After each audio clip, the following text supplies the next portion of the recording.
Well, good afternoon, and welcome to the keynote address of our 64th Institute on Journalism Ethics. My name is Ali Colon, and I'm the Knight Professor of Media Ethics at Washington Lee University. Before I introduce this evening's distinguished speaker, Bob Steele, who is an ethicist and a values scholar, I would like to recognize and thank the other professionals who have been gracious enough to join us for this weekend's seminar as fellows. I'd like the fellows to please stand up when I introduce you and remain standing until all of you have been named. Please hold your applause until everyone has been recognized. I don't want anybody swooning too soon. Okay. First, Sandy Hausman, who is the Charlottesville Bureau Chief for WVTF Public Radio. You know the radio people, you never see them. They're always on the air. So don't worry, I know her voice will appear soon, and they're kind of shy. And I started out in radio myself, so I can appreciate that. Macarena Hernandez, the Fred Hartman Distinguished Professor of Journalism at Baylor University, and a former editorial columnist at the Dallas Morning News.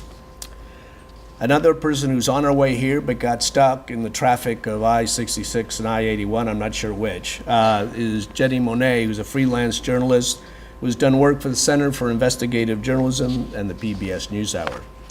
Mary Sanchez, editorial columnist, the Kansas City Star, and a longtime reporter on immigration, Latinos, culture, and politics.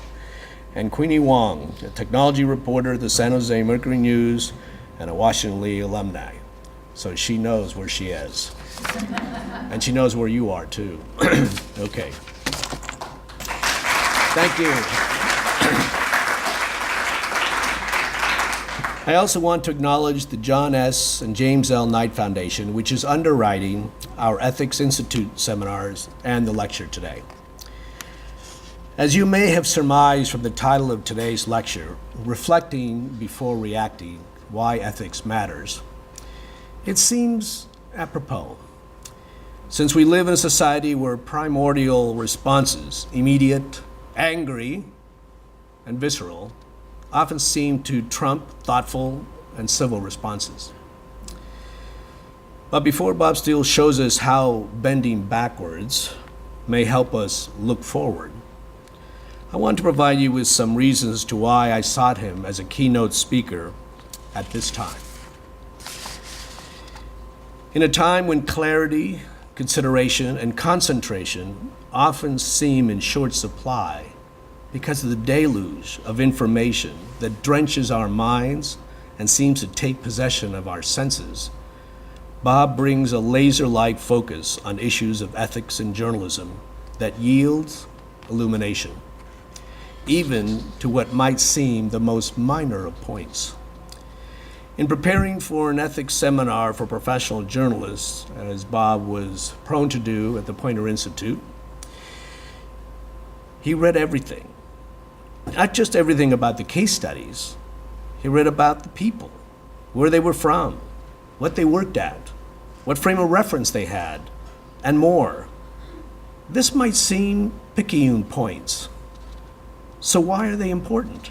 Because when it comes to ethics applied to journalism, there are no minor points. Every point serves as a means for connection, and the lines between them connect the dots so we can more clearly understand what's going on. Bob began connecting his own dots after he spent a decade as a journalist, and then decided to study for his PhD at the University of Iowa. Classes in sociology and journalism caused him to realize he was unaware of an ethical decision-making process. A conference he attended during the same time addressed normative ethics, the notion of duty, the Potter box, and more. Whoa, said Bob, this is intriguing.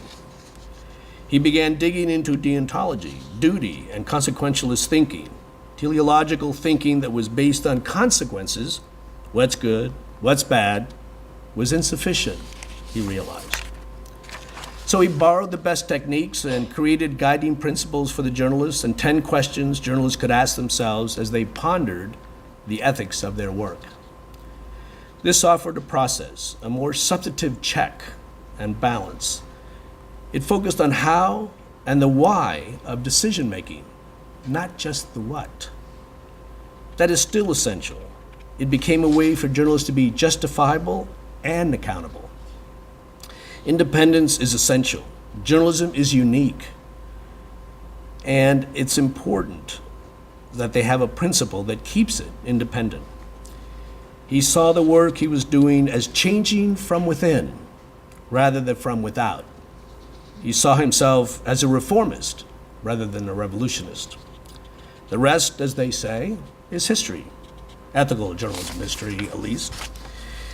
Bob's principles became the foundation used by the Society of Professional Journalists and several other journalism and news organizations as well. He created and led a team of ethics faculty that provided ethics seminars at the Poynter Institute, a global leader in journalism that has trained thousands of professional journalists in ethics, writing, editing, leadership, and visual journalism. He became the Eugene S. Pulliam Distinguished Visiting Professor of Journalism and later the director of the Janet Prindle Institute for Ethics at DePauw University, his alma mater. He now lives in the foothills near Denver, Colorado, where he continues to consult on ethics with journalism and serves on the board of the Colorado Public Radio and holds the title of the Nelson Poynter Scholar for Journalism Values. I want to say one more thing. I consider Bob my mentor with regard to journalism ethics. He took someone, me, who had an innate desire to act in an ethical fashion, and he showed me the foundation that could support that desire and the intellectual construct that would enable me to chart a journalistically ethical path and share that with other journalists. As they say about standing on the shoulder of giants, I stand on the shoulder of Bob Steele. And his training example made that possible. Please welcome Bob Steele.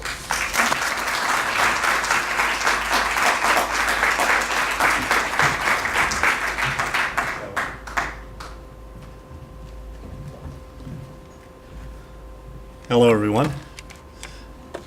Hello, everyone. Hello. Thank you. Thank you, Allie, for that very kind introduction. And Allie interviewed me on the phone for 43 minutes and 28 seconds the other day, exactly because I timed it. And it showed his mastery in journalism because he did indeed accurately capture the responses I had to his numerous questions. I really appreciate Allie and Washington Lee University inviting me here to present the keynote address for your Fall Ethics Institute, and I thank all of you for attending here this evening. It's not only a fine opportunity to explore some important issues in a meaningful forum, but also a nice chance to reconnect with Allie. He and I spent important years together on the faculty of the Poynter Institute, and even before that I was aware of his skills as a fine journalist, including his work reporting on many aspects of diversity in our society before that became a common occurrence in our newsrooms across the country. Over the years, Allie has become an expert on journalism ethics and diversity and an excellent teacher. You're very fortunate to have him on the faculty here at Washington and Lee.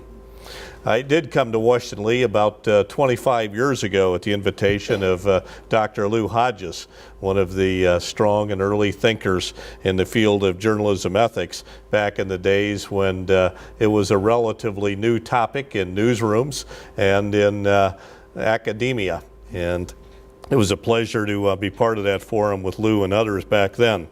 When Allie invited me to make this presentation, I weighed several topics. I considered revisiting my long-held interest in the topic of journalism value and values, because I believe journalism does have great value in our communities and our society. And in fact, journalism is, I suggest, an essential cornerstone in our democracy. Not the only cornerstone, but one of several cornerstones of our democracy. As to the values piece, journalism can only serve citizens and society if journalism is built upon strong and substantive core values, those values that must be guided by clear ethical principles. To be sure, journalism has its faults and its failures. We should not ignore them, and we must improve.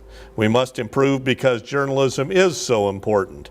Journalism is unique, and journalism is essential in our society, and it must be practiced with a high degree of skill and the strongest of ethics. In fact, I also considered titling my speech this evening, Journalism Ethics in Times of Trump and Tumult. Perhaps we'll have further explanation of those thoughts in our question and answer conversation after my prepared remarks. For now, let me turn to the title I have chosen for this Washington Lee Ethics Institute presentation, Reflecting Before Reacting, Why Ethics Matters. I start with the second part of that title, Why Ethics Matters. And here's premise number one. I believe that ethics matters in both our personal and our professional lives. Ethics matters in both our personal and our professional lives. Everything I say here has an application, I believe, to journalists and judges, to doctors and teachers, to artists and architects, and to all of us, no matter what our line of work or who we are as individuals and how we live our lives. And I hope everything I say here this evening also has an application to who we are in those personal lives as friends and family members and parents and siblings and drinking buddies and all the ways in which we have relationships. No matter our role in life, in the workplace, at home, or in our communities, we encounter ethical issues. Indeed, I suggest we face ethical issues all the time, matters of honesty and fairness, promise-keeping and confidentiality, respect, civility, and much more. We are constantly facing questions about how to act to create good and to minimize bad. And we regularly face decisions about moral duty. To whom do we have ethical obligations in all parts of our lives?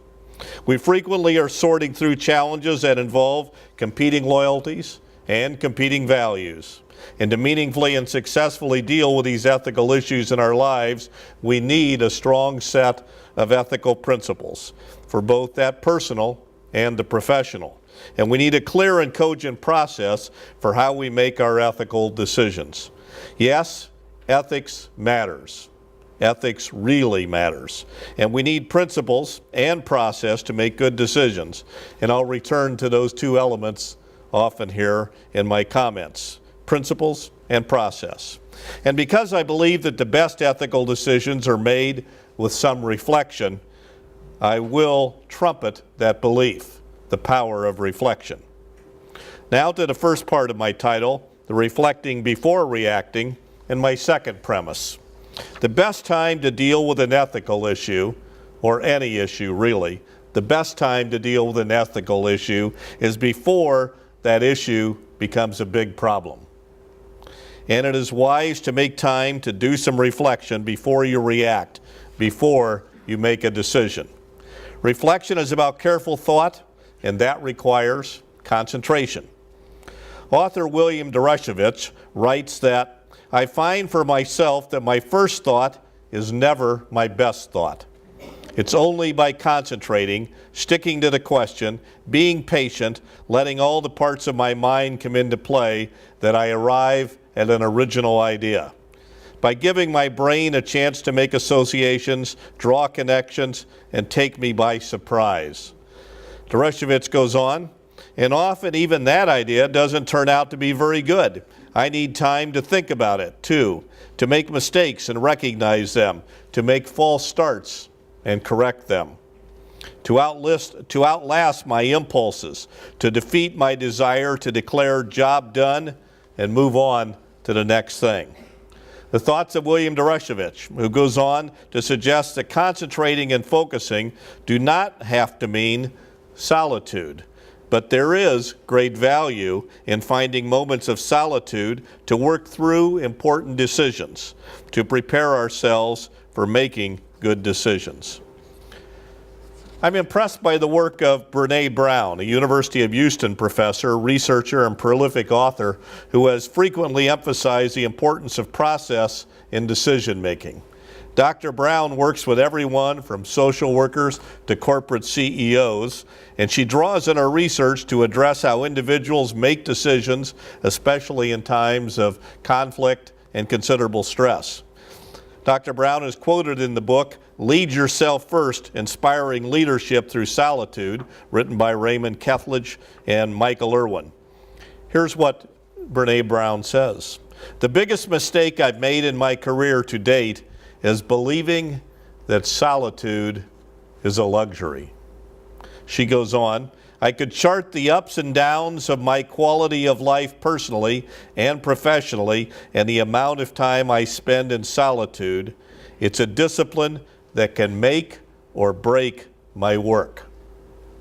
Solitude is a discipline, Brown says, and that can make or break my work. Make or break my work, built on the solitude. So my hope here for a few minutes is to offer you some ways of thinking about ethics and ethical decision making that emphasize the importance of that power of reflection. Reflection before reacting. I've long believed that we should pay more attention to how we make ethical decisions and why we make these decisions. Yes, we must get to the what part of it. We can't ignore that. When we are faced with an ethical challenge, we need to get to the what will I do at some point, the action responding to the challenge. We have to get to the what. However, I believe we as individuals and as organizations all too often begin, and many times we end, with the what without working through the how and the why. We short-circuit that decision-making process. We are prone to reacting before we are ready. We are thus vulnerable to making poor decisions without due diligence to the process and without the proper use of our guiding principles that serve as a moral compass. Every day we face ethical decisions. Every day. Lots of decisions, and many of them are ethical. And ethical decision making is not easy. It's hard work, and it should be because it's really important. The decisions we make can have profound consequences for multiple stakeholders. We can learn a good deal by examining how others make decisions. Sometimes we watch our professional peers or we observe family or friends and the way they make decisions. Sometimes we learn from reading about how the famous made their key decisions, often with ethical components over time. In her book, Team of Rivals, Doris Kearns Goodwin wrote about President Abraham Lincoln writing the Emancipation Proclamation, working through the drafts of that proclamation. And she described how many radicals remained wary of Lincoln during that process. Here's an excerpt from her book. She wrote, nevertheless, Frederick Douglass, whose criticism of Lincoln had been implacable, understood the revolutionary impact of the proclamation. Douglass explained that Abraham Lincoln may be slow, but Abraham Lincoln is not the man to reconsider, retract, and contradict words and purposes solemnly proclaimed over his official signature. If he has taught us to confide in nothing else, he has taught us to confide in his word. As Frederick Douglass said, Lincoln was slow in the way he made his decisions. He was reflective, maybe even to a fault, as he worked through his writing. That was the how piece of it, and he focused on the why, the principles behind those key decisions he was making. The underlying principles of his belief expressed in that powerful proclamation. I suggest that process and those principles gave him the integrity of his word that Frederick Douglass spoke of. Over the years, when I led ethics seminars and workshops, some journalists came to the table believing there are no rights and no wrongs when it comes to ethics. I had to dissuade them of that notion, for there are indeed rights and wrongs when it comes to ethics. The challenge, of course, is that there are multiple possible rights and multiple possible wrongs when you work with ethical decision making in the right way. Getting to the right is a matter of applying a sound process of reasoning and decision making while using ethical principles as the foundation of a decision. It's not just common sense. It's much more than that. It's decision-making based on ethical principles. Jill Geisler, one of my longtime colleagues at the Poynter Institute, who was here at the podium earlier this year as a keynote speaker for this institute, often speaks about the intersection between ethics and leadership. And she led the leadership program at the Poynter Institute for many of those years when we were colleagues. She talks about leadership and integrity and the culture created by leaders within an organization. In her book, Work Happy, What Great Bosses Know, Jill emphasizes these connections. Here's what she wrote. Ethical decision-making is more than knowing right from wrong and using common sense. There are bosses who think developing or using written standards and guidelines isn't really necessary. They believe in keeping things simple. After all, we already have the Golden Rule and the 10 Commandments and the Boy and Girl Scout creeds. That should cover us, right? Well, ethical decision-making is a complex process that goes beyond mottos and pledges. It involves balancing competing pressures and loyalties. Jill goes on to describe some specific examples. When is a gift a friendly gesture or a bribe? When might an employee's off-the-job conduct, like posting on social media, potentially affect the workplace? If an employee feels harassed by bosses or coworkers, what should that person do? And if workers believe a respected colleague has a substance abuse problem, to whom do they turn? Relying on your gut instinct alone isn't enough. Having guidelines and a shared understood decision-making process creates better outcomes and stronger cultures. Guidelines and a shared understood decision-making process, Jill says. And as you can tell, Jill and I are strong champions together in this necessity of this very substantive, strong process for making sound ethical decisions. I recently read a quite insightful book entitled Churchill and Orwell by Thomas Ricks. Ricks offers excellent insight into the lives of Winston Churchill and George Orwell during the tumultuous 1930s and 1940s. His book uses the subtitle, The Fight for Freedom, to spotlight Churchill's battle against Hitler and Orwell's warnings about Stalinism and communism. Ricks describes how Churchill as the British Prime Minister and at times as an opposition leader, and George Orwell as the author of Animal Farm in 1984, played crucial roles during these historic years leading up to, during, and right after World War II. And Ricks praises these two men, who were radically different in personality and professional roles, for their ability to address wrenching dilemmas in the world around them. And herein lies some connection to that reflecting before reacting premise that I believe is so essential. A passage now from Thomas Ricks' afterword in that book, Churchill and Orwell. Ricks writes, when they were confronted by a crucial moment in history, Churchill and Orwell responded first by seeking the facts of the matter. Then they acted on their beliefs. They faced a genuinely apocalyptic situation in which their way of life was threatened with extinction. Many people around them expected evil to triumph and sought to make their peace with it. These two did not. They responded with courage and clear-sightedness. If there's anything we can take away from them, it is the wisdom of employing this two-step process, Tom Ricks writes, especially in times of mind-bending crisis. Work diligently to discern the facts of the matter, and then use your principles to respond. Let me repeat that. Work diligently to discern the fact of the matter, and then use your principles to respond. You can certainly hear that same emphasis on process and ethical principles I said I would be returning to. To be sure, neither Winston Churchill nor George Orwell was a perfect individual.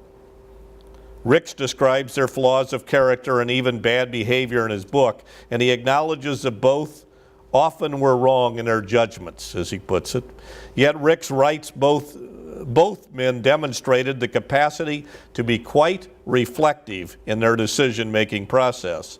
They each had some guiding principles that served them well in times of challenge and crisis, and those principles served as both practical guideposts, and what I would call a moral compass. Rick says these two men were determined to keep trying to get to the root of the matter, which is clearly important. And he continues, Thomas Ricks does, Orwell especially never stopped trying to see clearly through all the lies and obfuscations and distractions. Instead of shaping facts to fit his opinions, he was willing to let facts change his opinions. The mark of somebody who is reflecting before reacting. Author Ricks wrote that Churchill and Orwell refused to run with the herd. And he writes, to break with the most powerful among that herd requires unusual depth of character and clarity of mind. But it is a path we should all strive for if we are to preserve the right to think, speak, and act independently, heeding the dictates not of the state or of fashionable thought, but of our own consciences. In most places and most of the time, liberty is not a product of military action. Rather, Thomas Ricks writes, it is something alive that grows or diminishes every day in how we think and communicate, how we treat each other in our public discourse, in what we value and reward as a society, and how we do that. So I return now to that what, how, and why equation, three essential pieces of ethical decision making. When you face an ethical decision, personal or professional, what do? And how do you make that decision? Research reveals that most of us are likely to quickly move to the what should I do element of that equation. We ask ourselves what action we should take to address the ethical challenge we face. And we react just like that. To be sure, we again have to arrive at that decision and an action at some point. But there's a huge trap door opening at our feet when we start with the what piece of the equation. Often that problem stems from the use of what we have come to call our gut reaction. We see something, we have an immediate response to it from our gut, and we act. We react, and we act. Let me add something here. These gut reactions go well beyond how we might respond to ethical dilemmas. We have gut reactions when we meet someone new at a social event. We quickly look at faces, clothing, facial expressions, gestures, and more. It's that classic tendency to judge the book by its cover, even before we've started reading the book. We have an immediate reaction of some sort that is driven by our gut. These gut reactions are driven by our intuition and our instinct. They are seldom based on any form of reflection, and they really don't have any principles as a base. Some researchers suggest that gut reactions, or snap judgments as they are called, can be justified because they rely on logical rules of thumb that have grown out of our experience and simple clues. Such thinking may have application when you apply it to certain situations where immediate action is needed and a responder calls on her or his experience and some simple clues. Let's go to the soccer field for our first example. You're witnessing a skilled goalkeeper who is prepared to respond rapidly and instinctively when she sees an opponent ready for a shot at her goal. She reads the body language of the opponent and maybe even reads the foe's eyes. She swiftly processes angles and the possible speed of a ball fired at her. She mentally calculates her response to the moves that might be taking place and what she thinks is most likely to occur. And she almost instantaneously prepares her feet and her hands, and if she has thought, maybe guessed correctly, she blocks the shot. There's not really a whole lot of time for reflection when you're a goalkeeper in soccer. The same is true of law enforcement officers who encounter an assailant with a weapon. The officer instinctively evaluates the situation, including danger to himself and danger to others who might be present. The officer makes rapid calculations, trying to blend what he believes are facts and what may be potential consequences. Without even recognizing it, he's calling on experience and training, and then he acts, maybe in a split second, and hopefully prevents profound harm. In the case of both the soccer goalkeeper and the law enforcement officer, there is not enough time to truly consider a list of variables and to start weighing different scenarios. An immediate response is needed to protect the goal or to protect lives. There is not time for deep reflection before reacting. Now, as someone who values the power of reflection, I recognize there are those who champion the value of gut reaction beyond those kinds of immediate situations in which the goalkeeper, the law enforcement officer faced. One of the researchers in that category is Professor Gerd Gigerenzer, a German social psychologist who authored Gut Feelings, The Intelligence of the Unconscious. In a 2007 interview with the New York Times, Dr. Gigerenzer says, gut feelings are based on simple rules of thumb, what psychologists call heuristics. These take advantage of certain capacities of the brain that have come down to us through time, experience, and evolution. Gut instincts, he said, often rely on simple cues in the environment. In most situations, when people use their instincts, they are heeding these cues and ignoring other unnecessary information. While Professor Gigerenzer does identify some situations where relying on a gut reaction can fail, he argues that rational thinking is often too slow and demands too much information. He told the New York Times that, quote, when a person relies on her gut feelings and uses the instinctual rule of thumb, go with your first best feeling and ignore everything else. It can permit them to outperform the most complex calculations. The best-selling author Malcolm Gladwell takes a similar path in his book, Blink, The Power of Thinking Without Thinking. Gladwell cites Dr. Gigerenzer's fast and frugal thinking to make rapid decisions. Gladwell uses the term snap judgment in a similar way to gut reactions. And Gladwell writes, the first task of Blink is to convince you of a simple fact. Decisions made very quickly can be every bit as good as decisions made cautiously and deliberately. He offers a number of examples where the quick decision-making is both necessary and successful. Yet he writes that Blink is not just a celebration of the power of the glance, however. I'm also interested, he writes, in those moments when our instincts betray us. Our unconscious is a powerful force, but it's fallible. It can be thrown off, distracted, and disabled. So I run the risk of oversimplifying Gladwell's thesis in Blink by also noting the following when he writes that our snap judgments can be educated and controlled. I agree with it, but I think I'm oversimplifying him by not going much deeper.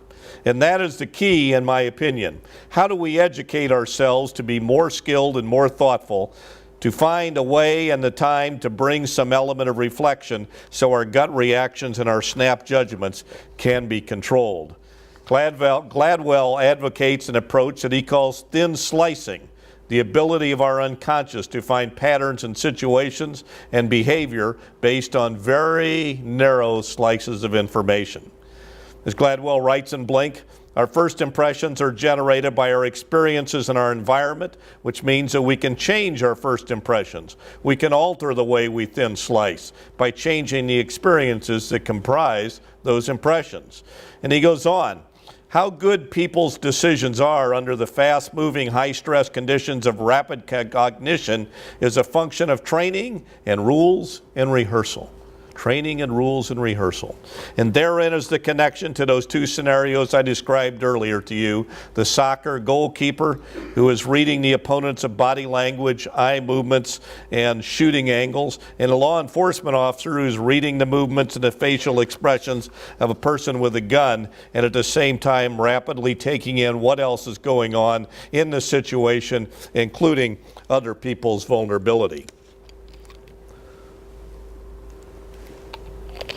Gladwell argues that truly successful decision-making relies on a balance between deliberate and instinctive thinking. In good decision-making, frugality matters. When we thin slice, when we recognize patterns and make snap judgments, we do this process of editing unconsciously. We get in trouble when this process of editing is disrupted. When we can't edit, or we don't know what to edit, or when our environment doesn't let us edit.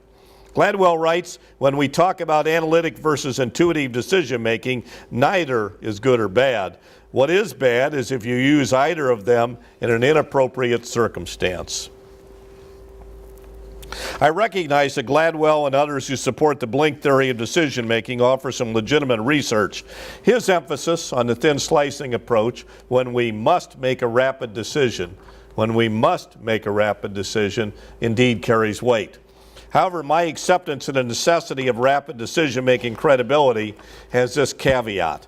Some form of training is an important part of the way an individual builds his or her capacity to make good, sound decisions when a rapid decision is called for. And to be sure, the value of that training is equally essential when there is time for reflection in the process. Malcolm Gladwell marries the training concept with rules and rehearsal, suggesting that individuals can improve their skills by practicing technique based on certain rules. I've used a similar approach over the years in my work with journalists and with journalism students and other professionals. I'm a big believer that we can grow our capacity and at the same time that we can increase our confidence in our ability to make thoughtful, principled, ethical decisions, growing both capacity and confidence. However, I emphasize this important difference because I much prefer the use of the term guiding ethical principles rather than the word rules as Gladwell uses. I fear the rules all too often imply rigidity, and rigidity slows or even stops thoughtful decision making. Back in the early 1990s, when I was early in my tenure at the Poynter Institute, I wrote what I called Guiding Ethical Principles for Journalists. And I did this with the input of a number of other journalists and academics. I was not the original thinker of all of this. I was merely the curator of many good thoughts by many good people. Those three guiding principles that I wrote at the time: seek truth and report it as fully as possible, act independently, and minimizing harm, have served as those moral compass pieces to help that decision making and to avoid the trap door of rules and rigidity. At the same time I wrote the Guiding Ethical Principles, I wrote a series of 10 questions that suggested journalists would be wise to ask themselves those questions and ask of each other when making ethical decisions. The goal was to describe a series of steps that would lead to sound, justifiable ethical decisions. And I've continued to use those 10 questions over the years, working with thousands of journalists and hundreds of news organizations and seminars and workshops at Poynter and across the country and even at times around the world. That first question is really two questions in that list. What do I know and what do I need to know? And those two questions are intended, followed by a next question of what's my journalistic purpose, to prevent us from falling through that trap door of what should I do at square one. It forces us into the how we make the decision and why we make the decision. And it moves down through a series of 8 other questions about ethical concerns, about organizational policies, about bringing diverse voices into the conversation, about identifying the stakeholders, about asking if what happens if we do a role reversal in the decision making, asking about short and long-term consequences, and exploring what the possible alternatives are to maximize truth-telling and minimize harm. Or, if it's not a journalistic question, to maximize good and minimize bad or harm in our personal lives.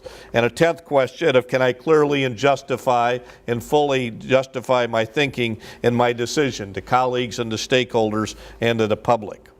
So I've used that 10-question model and a variation of it for non-journalists over the years to explore this process of ethical decision making.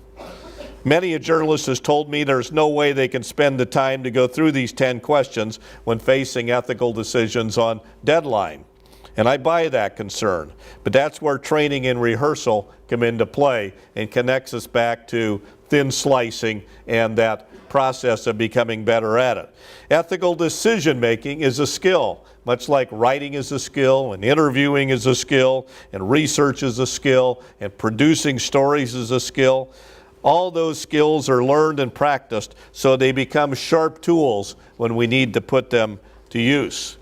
Ethical decision-making skills are very much the same. If we learn the techniques and how to make sound, justifiable, ethical decisions, we're much more likely to be ready and able to measure up when the bell rings. As a participant in one Poynter seminar said, "Oh, I get it. If we keep practicing this ethical decision-making process," I think he may have actually said ethical decision-making stuff at the time, "on the easy issues, we will be ready when we face the tough calls. If we keep practicing on the easy ones, we'll be ready for the tough ones." Yeah, he got it. Now's a good time to reemphasize that the process is all good and well, but it is insufficient if we don't have those guiding ethical principles to underpin the process. Those principles are your moral compass. All right, back briefly to the reflection emphasis, the reflecting before reacting mantra. Many years ago, when I was working on my PhD dissertation on ethics and journalism at the University of Iowa, I was wrestling with the concept of why gut reaction was insufficient in ethical decision making. Many of you knew Lou Hodges during his time here at the Washington and Lee University, and he was wonderful in helping me think in the way Lou did. He was pretty forceful as he was wonderful, as I remember correctly. And he directed me to the philosopher Henry Aiken, and in particular Aiken's 1952 article, The Levels of Moral Discourse, published in the journal Ethics. Took me a while to wade through that. I was a journalist, not a theoretician, but I think I got it along the way after reading it several times. I found it very helpful in seeing a meaningful process for ethical decision making that journalists could follow. In fact, any of us could follow in our personal lives. And I adopted Aikens Theory to emphasize the value of a process built on reflection and reasoning. Reflection before reacting. It's a three-step process, the gut reaction being the basic response that we have when we see somebody new or face an ethical dilemma. Strong visceral response, instinctive response, no reasoning going on, often dominated by some form of emotion that we would have. We stake out positions and we often lock into those positions at the gut reaction level. At the gut reaction level, lots of talking, not much listening. The gut reaction level, we see the challenge as black and white. We don't see any gray. We miss those dimensions in a dilemma. We don't find any collaboration with others working through it. Have you ever found yourself at that gut reaction level? Yeah, we're all there at one point or another. Now, what Aiken suggested, and I tried to borrow from his thinking and the process, was to move up from the gut reaction level to rule obedience. Now I scratch out rule and put in ethical principles at that point so that I don't fall back into that rigidity of rules, but it's still there at that level because we think of rules in news organizations or in life many times. At that level, there's a tendency for meaningful decision making to stop. We say, what's the rule? And we stop right there. There's an emphasis on organizational policy and norms and a reliance on what the boss says. Do it this way because personal moral responsibility is minimized at that level. There's a reluctance to challenge rules even when they compete with other rules or when they aren't logical. And there's a failure to consider that you might be choosing between several right decisions or choosing between the lesser of two evils. So all too often, even when we move beyond the gut reaction level, the visceral black or white thinking, to a level of, well, what are the rules that make us think of what the decision are, we stop with rule obedience. Where we really want to get to is a third, much higher level, tougher to get to and harder to apply, but so essential, a level of reflection and reasoning. And at that level, we're making the time to make a good decision. and I intentionally use the word making rather than taking. We make the time to make a good decision. We use a more systematic process at this point. We accept personal responsibility for the decisions we're making. We're willing to be collaborative by including diverse ideas and competing perspectives, some of which knock down our own assumptions. We are appropriately balancing emotion with reasoning. We are really listening to the views of others and suspending judgment. Doing more listening and less talking. We are asking good questions to clarify the issues, and we're doing our best to avoid polarized thinking of the either or. We see a range of alternative actions, not a simple black or white, this or that.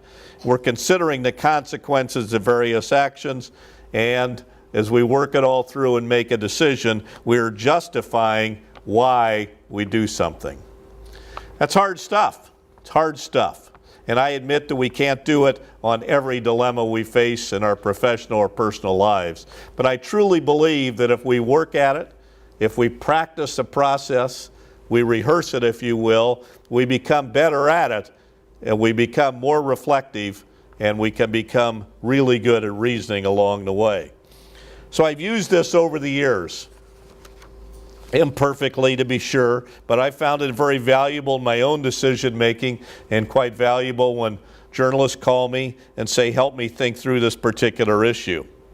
The process certainly emphasizes the importance of reflection and reasoning with the following in boldface. Listen to your gut, but don't always trust it. Listen to your gut, but don't always trust it. So I close by going back to my key points. Ethics matters in both our personal and professional lives, and we need a strong set of guiding principles for both personal and professional. We need a sturdy, substantive process for how we make our ethical decisions, and we should always remember the best time to address an ethical issue is before it becomes a problem.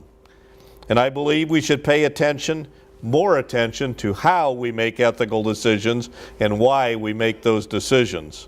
And there is, I believe, great value in making the time to reflect before we react. It does not guarantee that we make perfect decisions, but it heightens our chances of making good, justifiable ethical decisions. Thank you very much.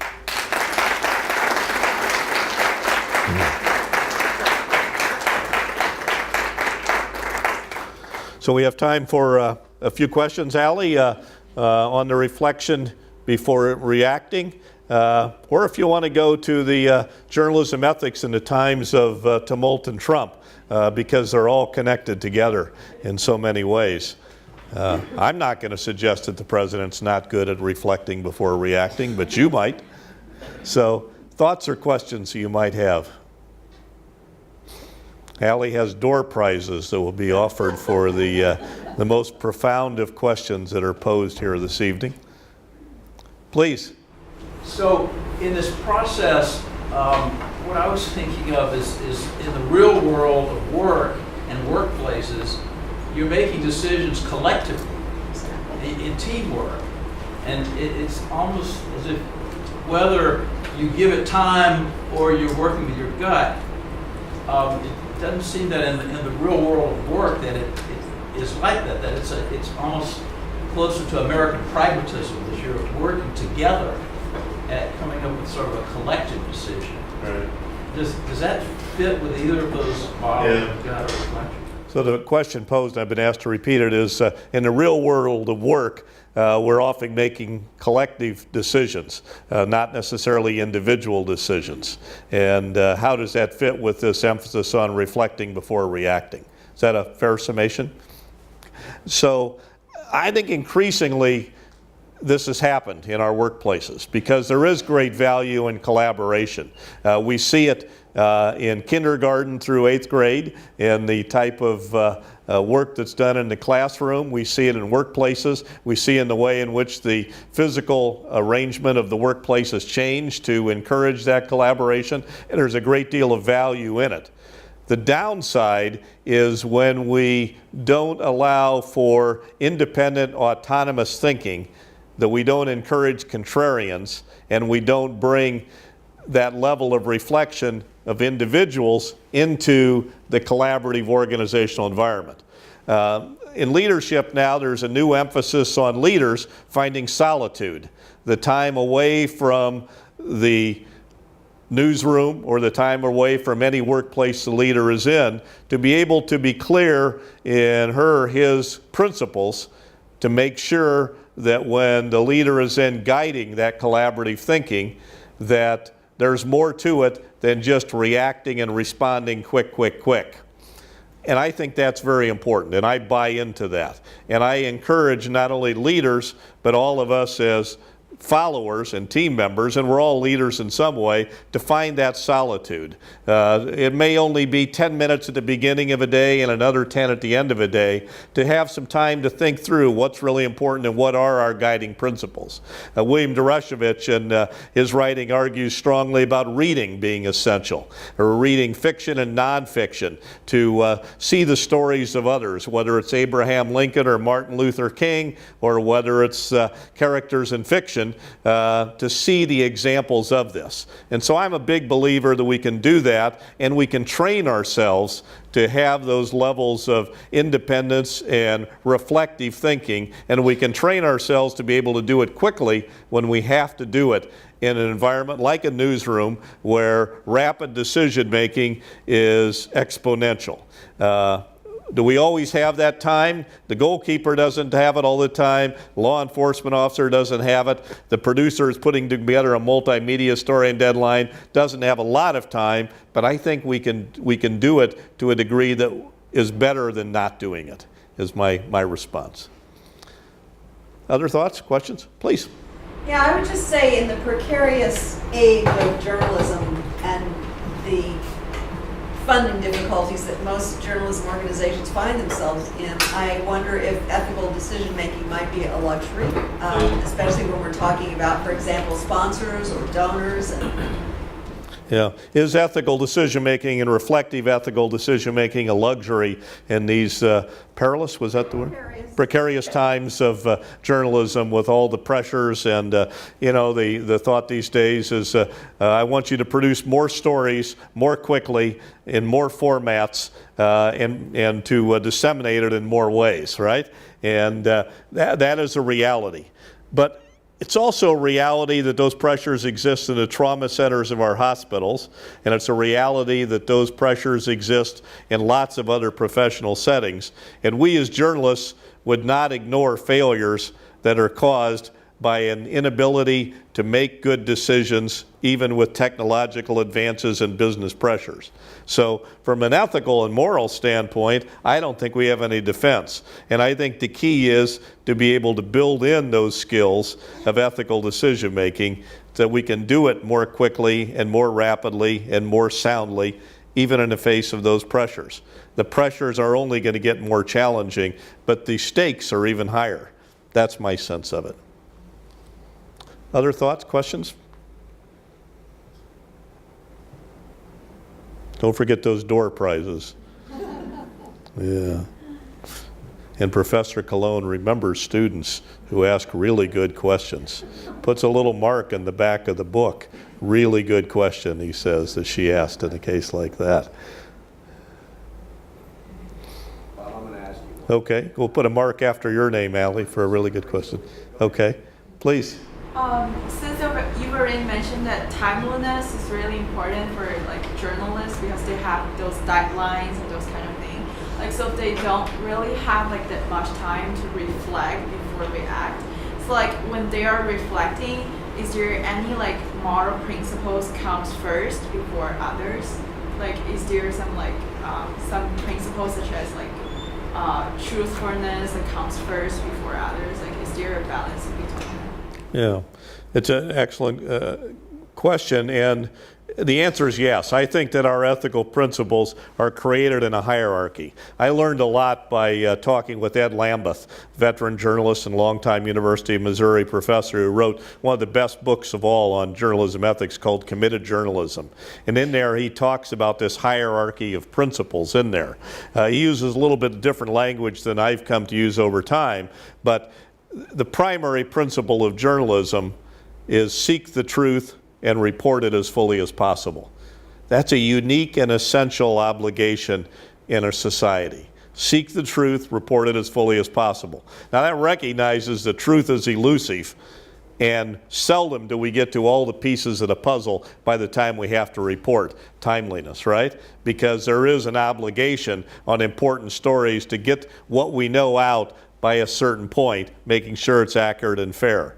So that is the first principle. Second principle is what we've come to call act independently. That obligation of journalists to keep the primary duty to the public and to the public service, and not to be swayed by powerful individuals, politicians, special interest groups, not to be undermined by our own necessity of dependence on advertising or subscriptions or other types of funders in public media or venture capitalists funding nonprofits, not to let our own self-interest undermine our pursuit of truth and the public interest.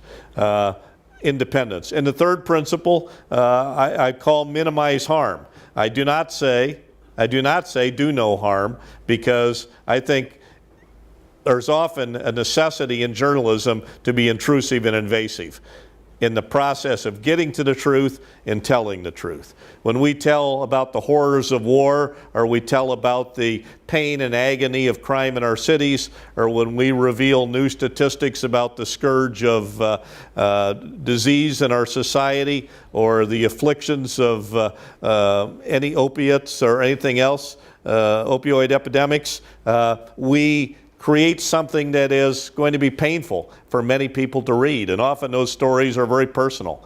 We minimize the harm by being professional and skilled and knowledgeable and respectful in the way in which we go about it. So yeah, I think we create a hierarchy of principles, and at times the minimize harm outweighs the seeking and reporting the truth. Not very often, but sometimes we hold back on a name and a story and give anonymity because the use of that name would cause profound harm to somebody. So we reduce the truth. An ongoing hostage situation, we may wait an hour, 3 hours to report it because they're very vulnerable people. We learn about the battle plan of the military in a certain situation. We may hold back reporting that until after that takes place because we know we'd cause profound harm by revealing those details. We're balancing those things, whether it's national security or whether it's the vulnerability of individuals. But those hierarchy of principles give us a way and a moral compass to make the decisions. Please. Ethical principles are great, super important, but increasingly, right, the public is like very skeptical of the idea that journalists are even exercising ethical decision making, and even if they are. So is it the journalist's responsibility to make the public aware of the fact that this is going on in the newsroom, or, I mean, do you have any kind of advice on like? Yeah. Now, the short answer is yes. The question is the public increasingly skeptical about the way in which journalism goes about its work and whether there's really ethical principles. What's the responsibility for journalists to be open and clear about this? And I think we must. We must continue to do our best, as difficult as it is, going up the hill with ice underneath our feet and wind in our face and Gatling guns firing at us, which is the current landscape of American journalism, to tell the public, to reveal the way in which we make our decisions. This is why the how and the why come into play. If we only talk about what we do, I don't think we justify, nor do we help the public understand the way we put weight on the decision-making process, and that we have some principles. We're not just doing common sense. It's not just a matter of the boy or Girl Scout oath, as Jill Geisler wrote about. There's something more substantive. Good editors write about the decision-making process in their newsrooms, not as a matter of rationalizing those decisions, but a matter of holding themselves accountable. And when Society Professional Journalists added a fourth principle to those three we originally wrote, be accountable, that is very much part of it. I'm a believer in transparency, but I think that we've overemphasized transparency in journalism in our society, because transparency is hollow without accountability. And too often, journalists and other corporations, other institutions in our society say, well, we were transparent, we told you this, but there's nothing behind it in terms of the quality of the how the decisions were made, and there's nothing there in the substance of the ethical principles. So we must do that. Please. Yeah. One of the byproducts of like the accessibility of online is that kind of anyone can be a journalist, right? Anyone can start a web page or a blog or a similar type of media. And one of the cool things probably about Poynter is that it gives continuing education to current and kind of upcoming professionals, but maybe I wonder how we can reach those kind of non-traditional journalists who someone who starts a web page or a blog and is writing and has an audience, but maybe hasn't gone through the traditional canals of that maybe journalism students go through, where we learn these ethical principles. How can we make these guiding principles important to those people so that it doesn't corrode what people in a more traditional setting are Yeah, good. I'll try to summarize that of how do we reach non-traditional journalists, those individuals who are functioning independently, literally by themselves at times, as they might write and produce multimedia. How do we provide them with the kind of training that we would give to journalists who work in news organizations? How do we help them understand guiding ethical principles? Lobotomies, a big way to do it, and we can offer those to just about anybody, I think. In all seriousness, I think that training organizations, including the Poynter Institute, now are offering a wide range of possibilities and training opportunities for anybody who's going to go into any form of journalism. You can't necessarily lead that horse to water, as they say, but I think if you offer the different possibilities, and if people want to have a level of credibility, and I believe the success is built on credibility, then I think that people will ideally turn to that, to be able to write better, to be able to make pictures or shoot video, to edit, to produce stories in a multimedia fashion in better ways than they could. It's a hard landscape. I think there are a lot of people out there these days who are pseudo-journalists, and there are a lot of people who are quasi-journalists, and there are a lot of people who are pretend journalists. And I just hope that over time, with a lot of responsibility placed on the citizens, that our society will demand a level of skill and a level of knowledge and a level of quality and excellence that comes with people who are willing to learn and willing to base their work on ethical principles in a process. That's a hope. Will it happen? We're not in the middle of it right now, that's for sure. I'm not a big fan of the term fake news. I think that's a red herring smokescreen that has been thrown up by certain politicians to divert the attention of the public from the real issues at hand. Are there stories that are fake out there? Yeah, you can find them on the internet. Sometimes they have nothing to do with news organizations or social media sites that have put up information that has been paid for in some cases, or just pitched out there in other cases that is false and it's fake. But the concept that mainstream news organizations or any kind of serious journalists are creating fake news is bull, in my opinion. But I think we do need to help individuals who want to become journalists in any fashion to learn the skills so they're even better at what they do and more ethical. Allie? Thank you very much. Yep, okay. Thank you very much for coming this evening. Thank you.